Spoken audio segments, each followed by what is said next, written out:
The snow was falling harder than it had all winter, thick white flakes drifting through the glow of the single street lamp. A little girl trudged along the edge of the road, her boots sinking deep with every step. One hand clutched the leash of her German shepherd, the other buried in her coat pocket for warmth. The night was quiet, too quiet. The kind of silence that presses against your ears and makes every sound feel louder. That was when she saw it. A pair of headlights shattered in the snowbank, their glow fading in and out like a dying heartbeat. Her dog stiffened, ears pricked forward, a low growl rising from its chest. The girl's breath came out in trembling clouds as she edged closer. Glass glittered across the white ground, sharp as ice crystals, and the metallic groan of a broken car door echoed through the stillness. She froze. It wasn't just a car. It was a police cruiser, its emblem smeared with snow and blood.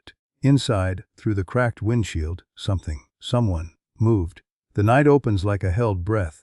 The storm has already erased the world into a handful of shapes. A street lamp ringed with moth-like flakes, the lip of a ditch, a dark wedge of pines, and the crouched silhouette of a police cruiser nosed into a snowbank. A little girl, Mara, 8 years old, stands with the leash wrapped twice around her mitten and feels the tug of her German shepherd, Scout, vibrating with a sense older than language. The cruiser's light bar coughs a weak pulse behind its burial shroud. Glass frets the snow like a yard of fallen stars. In the cab, a man's head lolls, blood threading down the inside of the windshield. The heater wheezes. The radio sputters broken fragments of numbers, then falls quiet. Mara wants to call for her mother but knows her voice will vanish into the storm. In that hush, she hears a sound that does not belong to winter. A thin, ragged scrap of breathing. She whispers the officer's name as if she already knows it and presses a glove to the frozen door. Scout leans forward. The storm leans closer. The night, like a secret, decides to open. Courage rarely announces itself. It appears in small movements. Scout's shoulders harden and his weight settles into a single direction toward the ditch, toward the half-buried door. He angles his body so Mara must either follow or fall, and she follows because love is also a rope. The door handle is iced shut. The wind is a low animal, gnawing the edges of her scarf. Mara tastes iron at the back of her throat and cannot tell if it is fear or blood from a bitten lip. It's okay, she says to the officer, though it is not. She cannot lift the door, so she does what children do best. She looks for a way someone bigger hasn't tried. She slides down the embankment and presses her arm under the gap where snow curls like a white wave, feeling, until metal bites her wrist and then gives. A crack. A gasp, the door unsticks by an inch, then another. A shape shifts inside and a voice breaks like a match struck in wind. She meets it with her own. The storm hears both and swallows neither. Stories travel faster than weather in small towns. The first call is a cough of sound on a dying radio. The second is Mara's mittened fist on a farmhouse door farther down the road. The third is a cascade. Dispatch, volunteer fired. The neighbor with the plow blade already mounted. The paramedic who knows the officer's wife, because everyone knows everyone. Lights turn on like constellations scattered across drifted fields. Tires hiss, doors slam. Voices fill the night with a different kind of snow, names, instructions, prayers. In the cruiser, the officer shivers into speech that tastes of antifreeze and copper. He is the quiet type, the softball coach, the man who always waves 2 fingers off the wheel. But in this moment he is only breath and pulse, a life dimming and brightening with each whiteout gust. Mara returns to him with a thermos of broth stolen from a stranger's kitchen while Scout becomes a metronome of comfort, pressed shoulder to steel, nose to glove. And yet even with help coming, the storm grows teeth. The road is vanishing, time thins to threads. Somewhere a siren peels the sky and the town as if it has one shared chest, inhales and holds. There is always a moment that decides everything. When the first responders arrive, they bring a new temperature, the heat of diesel engines, the steam of breath through balaclavas, the sharp blue of LED strobes smearing across snow. The cruiser's frame is twisted. The officer's leg is captured in a snare of metal that does not want to let go. Extraction lurches between finesse and force. A hydraulic spreader blooms like a steel flower. Its petals bite the doorframe. The wind turns meaner, heavy with needles. Someone slips, someone swears, someone laughs to keep from crying. Mara stands back, one hand in Scout's ruff, and suddenly understands that sometimes grown-ups are just children with heavier coats. The officer says a name, his daughter's, and then forgets it, then remembers, then drifts. They must move faster. but the road is a throat clogged with snow and the ambulance may as well be an hour away even if it is 5 minutes. So the town shrinks the world to a circle of light and muscle. A farmer brings chains. A nurse climbs into the car and keeps time with a pulse. And Mara, trembling, climbs onto the back seat and talks about summer on purpose, as if words themselves could warm. Dawn is pink and exhausted. The plows have carved a path through the white like signatures on a letter. The fields are bruised with early light. At the hospital, coffee tastes like victory and loss, and the officer's wife arrives with her worry wearing her coat inside out. He's stable, someone says. He asked for you. Someone else adds, and the sentence makes a new weather system inside the waiting room. Back on the road, a pair of child-sized footprints and a double line of paw prints curve toward a smooth crater where the cruiser slept. Towns carry memory not in museums but in ordinary objects. Weeks later, the dent in the guardrail remains. Months later, a poster from the department's pancake breakfast keeps the officer's name written in syrup and community. Years later, people still tell the story of the girl and her dog, how they found a car swallowed by winter and chose to put their hands into the mouth of fear. Mara grows into the kind of person who walks toward cries instead of away. Scout grays around the muzzle and remains a compass, and the town, as if waking every morning to the same soft lesson, keeps choosing each other through the weather. The snow had a way of making the world sound like a seashell, hollow and wild at once. And it was that sound that told me we were farther from home than I remembered. My mitten creaked when I tightened my grip on Scout's leash, the leather face of it stiffened by cold. The road shone under the street lamp like something underwater, and the flakes fell toward us in slow lines as if they'd been pulled from the sky with thread. It should have been quiet, the simple quiet of February and bedtime, but there was a broken noise stitched into the wind, a faint electrical hiccup, a static heartbeat. I didn't understand it until I saw the two eyes of light, buried in the drift, flickering the way moths beat their heaviness against a window. Scout lifted his head as if answering a question I hadn't asked. He didn't bark, just leaned forward with that solemn purpose dogs have when the world rearranges itself. And I felt it in the leash and in my bones. Something had happened here that didn't know how to end. The cruiser seemed smaller with its nose in the ditch, hunched like a hurt animal. Snow lipped the hood and climbed the windshield in a frozen tide. The light bar had been muffled by its blanket, so the red and blue were pale. Two bruises slowly breathing. Glass was everywhere. Glitter across the white, little flakes of a different winter. I wanted to call for my mother, call for anybody, but sound felt too fragile to throw. Instead I said the first word that came to me. Hello. It broke like a match and then went out. Scout's ears flicked forward, and he planted a front paw deeper in the drift, and I moved because he moved, sliding down the bank on my side with the sort of clumsy grace only children and falling things know. Up close, the cruiser smelled like metal and something sweetly wrong, like burnt sugar. The heater coughed inside, warm breath trapped in a throat of glass. I reached for the handle and felt my mittens slip on the crust of ice that had fused it in place. My wrist was already numb, the flakes landing and not melting anymore. It's okay, I heard myself say, and the words were for me and for anyone listening. We're here. We'll help. The handle gave a twitch, made that sealed pop a freezer door makes, and then stopped stubborn. Scout lowered his head and made a sound I'll hear forever. Not a growl, not a whine, something like the engine note of concern, and he tugged the leash sideways, not backed, guiding me toward the gap where the door had curled away from the frame by the smallest of inches. I pressed my glove into that seam, and the cold found the stitches, licked through them to my palm. My other hand joined it, and I pushed the way you push when a dream says you cannot run. The door shifted, snow slid, and then something inside moved. A shoulder, a breath, a voice trying to become words and failing. I don't know how I knew it was a police officer before I saw the badge. Maybe it was the radio murmuring in numbers. Maybe it was the way the car felt not like anyone's car but everyone's. Maybe it was just the bigness of the jacket. I bent and peered through cracked glass and saw an eye set in a mask of blood and snow, dust, trying to focus on a world that kept becoming water.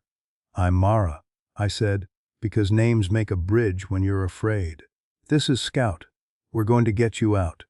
The officer's mouth worked, a fish in the air, and finally I heard a syllable. It might have been hello, it might have been help, it was enough. The heater coughed again and found my face, and in that breath I smelled antifreeze, warm plastic, the copper penny of blood.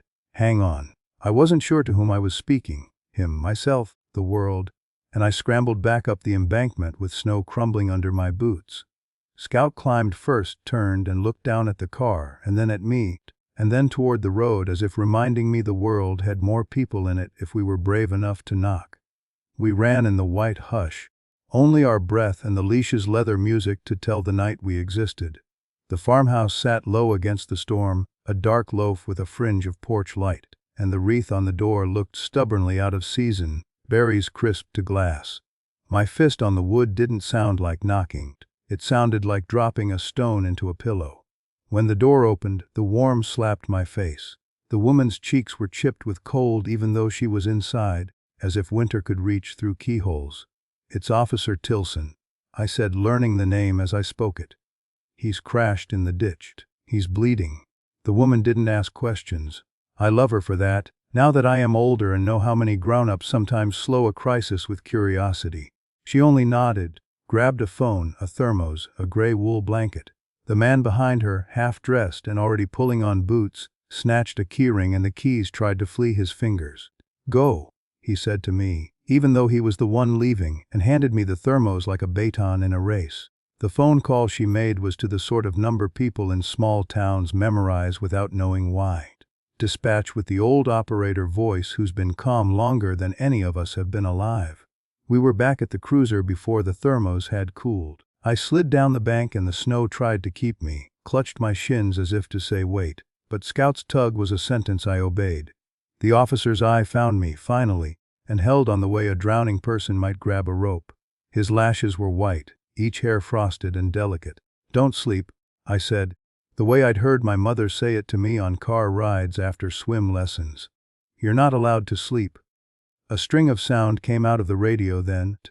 Numbers and streets that didn't matter to me except that they sounded like grown-ups were coming. I unscrewed the thermos cap and steam lifted into the cold like something being born. "I have broth," I announced as if I were a doctor. The word lessened the fear's alphabet. I held the cap under his mouth and he managed a sip, and some of it went down his chin and warmed a path through the snow dust and made a thin red stream look thinner. It was Scout who decided what happened next. He left me for the car's rear, planted his paws on the bumper, and pressed his body into the panel, as if the whole vehicle were a lost member of our little pact. He breathed with it. He made himself heavy. Something about the solid animal presence changed the sound of the officers' breaths. They seemed to take the rhythm Scout offered. The car was a cave of flicker and fan. I climbed onto the back seat without asking permission from anyone, because I was 8 and because permission is a luxury in storms. The upholstery crackled with ice. The officer's name card was bent and glittered at the edges with broken glass hiding like sugar. "Tell me your dog's name," he said suddenly, voice coming up from far down a well. "Scout," I told him. "Good dog," he whispered. "Good boy." The words took more of him than they should have. I looked at his leg, saw the way the steering column had intruded, how the dashboard had shifted and become a trap. The heater ticked. The radio whispered a new place, a route, the word county. Another voice answered it and said affirmative with a tension I would only later understand meant the road was closing by the minute. Headlights painted the snow, then multiplied. They came from both directions at once, one climbing the hill, one sliding down, and with them a noise that wasn't winter's, diesel and chain, metal and many boots. The air became crowded with breath. First through the spindrift came a man in orange with a hat that made him look like a candle, and behind him 2 more with a tool that looked like a praying mantis made of chrome. "We got you, Tilson," the first one said, voice pitched both to the injured and to the weather. "We've got you." The way the adults gathered around the car was almost a choreography, a ring of bodies dampening the wind, a wall against the dark. A woman slid into the seat beside me with professional permission I recognized even before I noticed the clip badge on her jacket. "I'm Lita," she said to the officer, finding his wrist in a pile of jacket and cold in thought. "Squeeze my fingers when you hear me. We're going to set the world to a beat." He did. He couldn't hold for long, but each press lit her eyes as if relay torches were being handed along a mountain line. Metal complained when the spreader bit the doorframe. A wail, song groan that vibrated through my ribs. Someone swore, a soft, almost kindly word, and someone else answered with a joke that came out of fear's side door. The joke worked. My jaw unclenched. Lita kept her face near the officers and said stupid things on purpose, the names of candy bars, a list of lawnmower brands, the colors of summer baseball jerseys. My job, apparently, was to talk about July. I told him about sun on the creek and the way Scout shook water in a slow golden bell of droplets. I told him about the taste of the first raspberries picked with bare feet and dust on our ankles. Keep talking. Lita encouraged, as if words could be heat, as if sentences themselves were blankets. The tool stuttered. The door moved an inch and then another. The wind, offended, reared and drove a sudden haystack of snow at our backs. The man in orange put his body between the gust and the gap, and all at once the snow had a facey frost on his eyelashes, a rim of white like a crown on the stubble of his beard. I realized that all these people had come out of their warm houses to live in this storm just as I had, and that knowledge set a coal burning behind my heart. "Hang on, Tilson," someone said, and it sounded like all of us were the ones hanging on to a night that seemed to want to erase itself. The door released like a sigh and swung wide enough to let in a flood of moving air. The heater's breath was conquered by winter and died in a puff. Lita leaned deeper, her ponytail frosting at the tips. She put a small mask near the officer's mouth, and the sound of his breathing steadied. A tiny machine making a promise the storm didn't get to break. The trap around his leg was not just one thing but many. Column dash, ribs of plastic and steel. And the men spoke to each other in simple, tender code there. "Now here, careful, got it." I backed out of the car so a new person could slide in and do a thing with a strap that made the trapped leg ready to forgive its captors. Scout, for his part, moved once and then never again, a statue of animal attention, every hair and antenna tuned to the pitch of my fear. His gaze was not on me but on the officer, and I thought, this is what guardianship looks like, and I loved him with a fury that made my chest ache. When the leg came free, time resumed. It crashed over us like a wave, and dragged us toward the shore we had been swimming for without knowing it. They lifted the officer with the careful roughness you use for an old book, and every voice in the ring of people said something at once. Small agreements, bits of instruction, prayers disguised as useless facts. Somewhere down the road the ambulance's cry had changed timbre. It was closer, turning along the curve where the elms arched their winter prayers. They moved him onto a sled of a stretcher, and the snow squealed under it. Lita kept her hand on his wrist until his arm was strapped, and then kept it there anyway, as if she'd been put on this earth for the sole purpose of connecting electricity to flesh. We went toward the ambulance together, a procession of breath and steam. The farmhouse man with the plow had carved a rough cathedral through the white, and the flashing lights turned the walls holy blues and reds. The generator on the ambulance announced itself as a kind of heart. The doors opened and swallowed the officer, and I saw, for a brief second before the doors shut, the inside of a space that could be anywhere. A room made of speed and promise. And then it was only the doors again, then the backs of the paramedics, then the cartoonish bounce of the vehicle on rutted ice, and then it slid away like a belief. We did not go home. Not yet. The men and women remained, sorting hose and tool, patting down pockets to make sure no fingers had gone numb enough to start a new kind of emergency.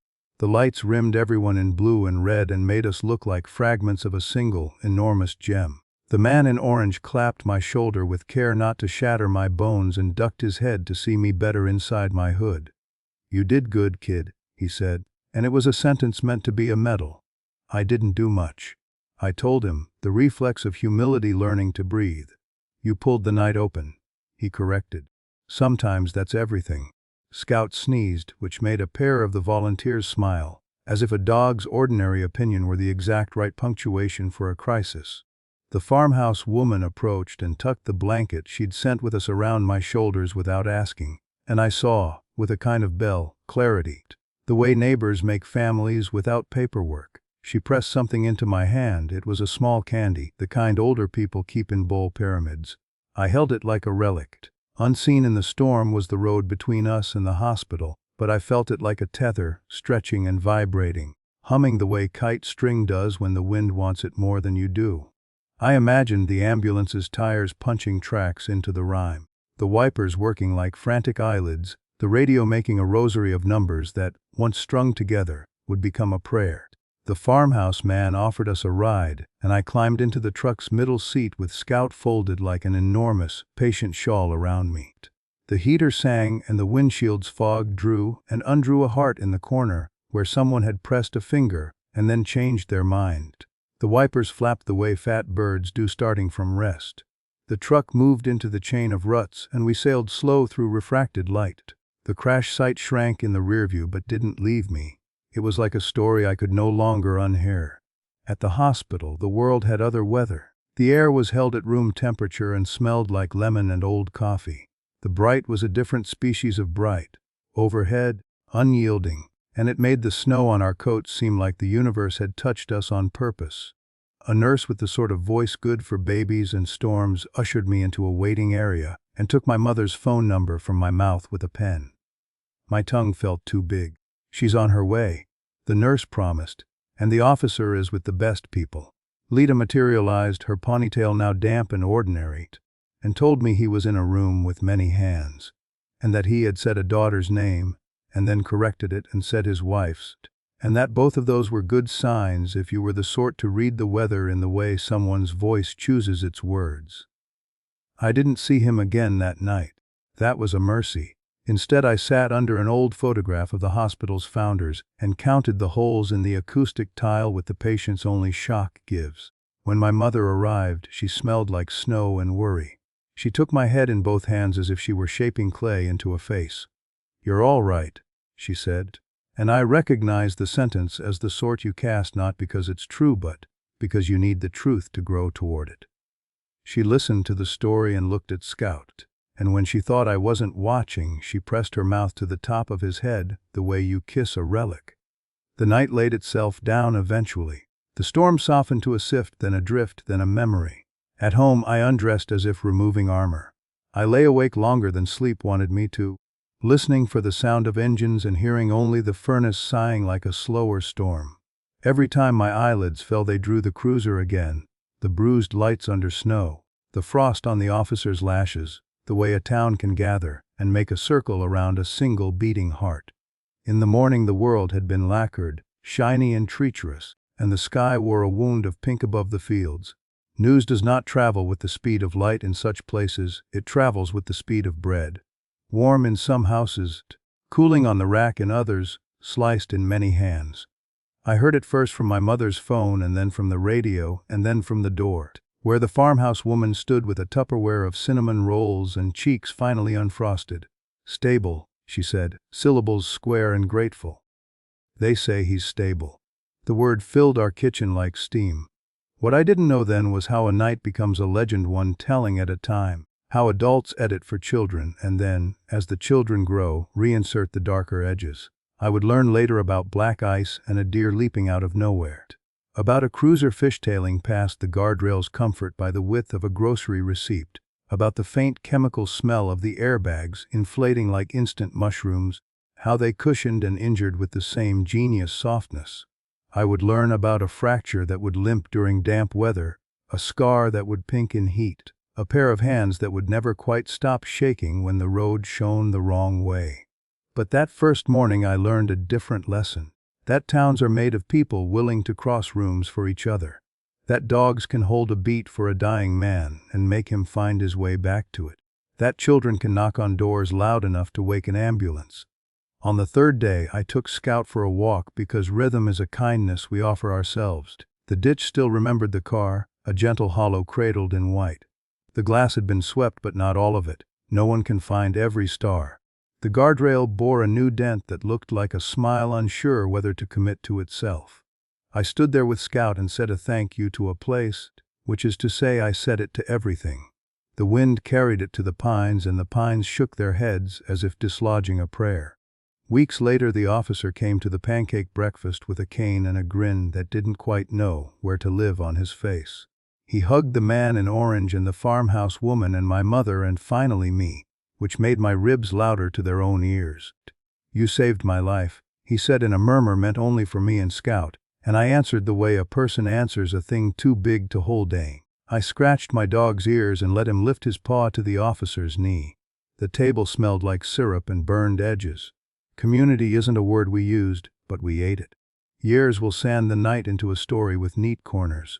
But there will always be the unsanded parts, the notch in my mitten where the ice found the seam, the tiny crescent of white hair on Scout's chest that glowed in the LED flash and made him look sainthood adjacent, the way the officer's breath sounded before the mask and after it, as different as two seasons of the same field. I carry those details like smooth stones in a pocket. When storms come now, I listen. If I hear a sound that doesn't belong to winter, I go toward it with a rope in my hand shaped like a leash and the word "we ready" on my tongue. And when people ask the story, I don't begin at the beginning because stories like this don't have one. They are a loop, a bracelet of cold and warm, of fear and hand. I start where the snow made the world so quiet I could hear my own breath.